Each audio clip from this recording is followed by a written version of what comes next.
Good morning and welcome to our March Micro Minimizing Challenge Day 30.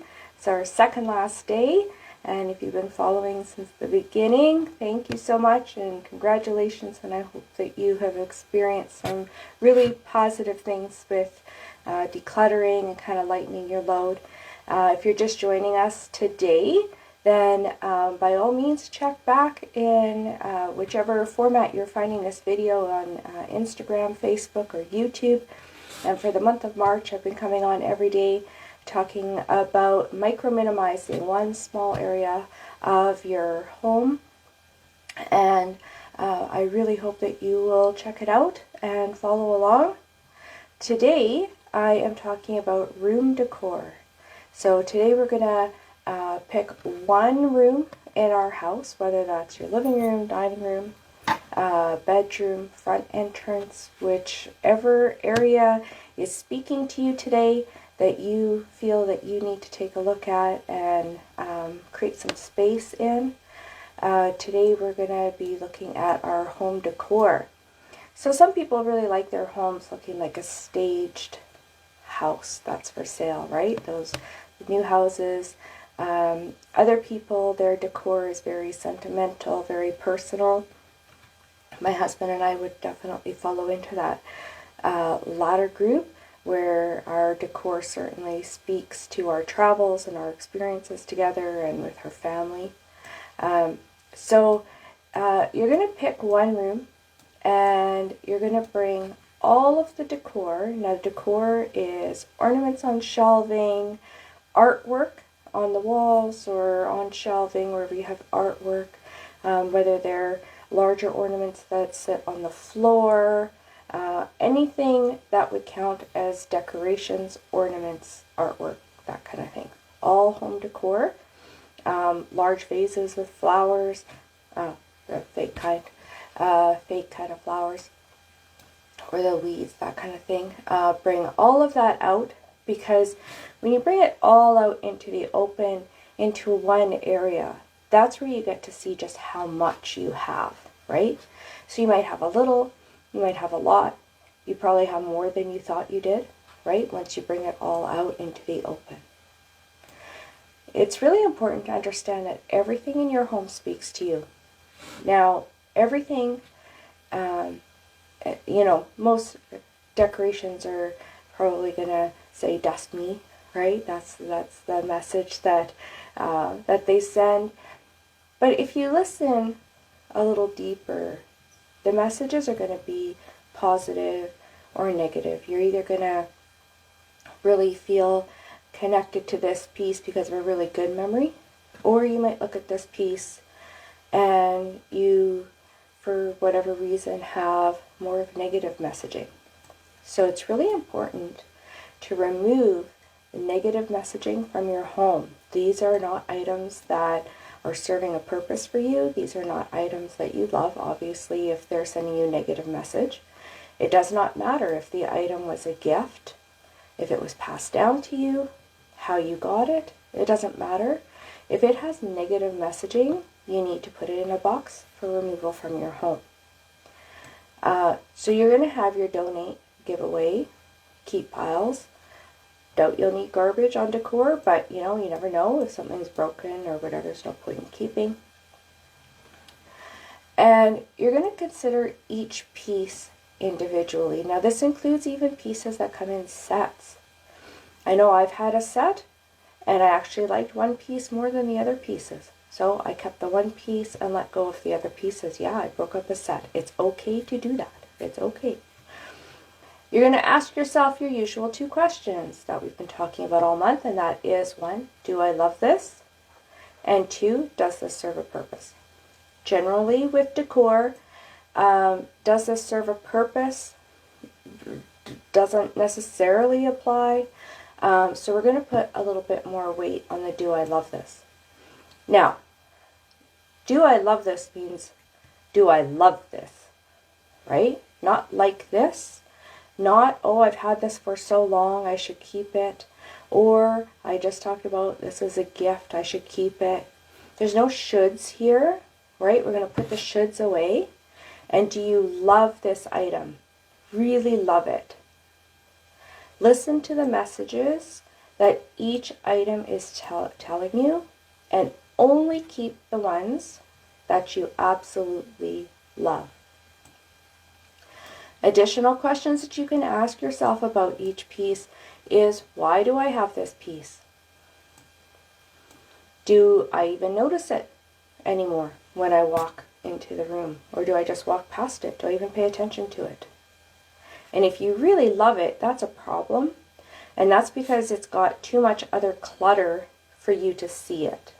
So then some other items need to be going so that this can become something you can really focus on. Right? And does it still serve its intended purpose? It might no longer be serving you. So a little while ago, my husband and I actually went through an interesting exercise with our own decor on our bookshelves in our living room. I've been wanting to reduce the decor for a while, and he wasn't sure he wanted to part with things, and so I came up with this idea, and I kind of said to him, just humor me for a minute, let's just try this out. And I said, let's take all of the decor off of our bookshelves, and we're going to put on the dining room table so you can see how much there is. And there was actually quite a bit. And so I asked him 2 questions, and I said, first of all, if the house was burning down, what would you grab? Now, of course, it's hypothetical. If the house is burning down, you're not grabbing anything. But hypothetically, if the house was burning down, what would you grab? The other side of that, the next question was, if the house burned down, what would you spend money to replace? And he said, how many items do we get? And I said, I don't know. This is an experiment. We're just testing this out. I really didn't know where we were going to end up. And so we started kind of taking turns, and we either took an item and put it back on the bookshelf, or we took an item and kind of said, well, I'm willing to part with this item, or you, and had a discussion, and we parted with items. And I can tell you I was completely amazed, and I think he was too. We let go of over 50% of our ornaments that we had on that shelf. I did not expect that we would get that far, and I'm super stoked about it. And now when I look at our shelving there, it's so clean and neat, and you can see everything on there, and of course we love everything that's on there. And and I mean, were we hardcore with the questions? Like, is every single item that's up there something we would spend money on to replace if it was caught in a fire? No, probably not. But it was a really good exercise in identifying what was really important to us. And so if that's something that you want to try, I highly recommend, ask yourself, though, because, if you're about to lose it, the urgency of that really kind of drives home what's really important. Something else to remember, like I just mentioned, doing that exercise with my husband, when it comes to our general decor that we've collected together, is a decision maker in keeping or letting go of those items. We either both have to agree. If one of us wants to keep it and one wants to let it go, we keep it because one wants to keep it, right? That's not the battle, right? So if you're going through decor, and if it's just yours and yours alone, then you're the decision maker on that. That's not a problem. But if the decor or whatever you're minimizing involves other people, it affects them as well, then they become decision makers, and out of respect for peace in your home, all the decision makers need to be involved in these decisions. So be very careful if you're going through items that are not totally yours or are not yours at all. Those don't belong to you. Someone else needs to be making those decisions, or you need to be working together with the other person on making those decisions. That's really, really important. Some of the items that you have might be very sentimental items, right? They might be items that were passed down to you from a loved one. However, if you don't love it, it's okay to let it go. It's okay to pass it on to somebody else in your family if they want it and love it, right? Without any obligation from you, right?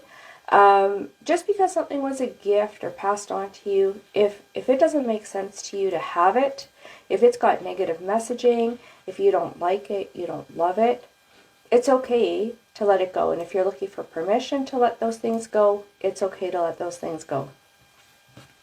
Another really popular recommendation, of course, for minimizing is taking pictures of items you're parting ways with.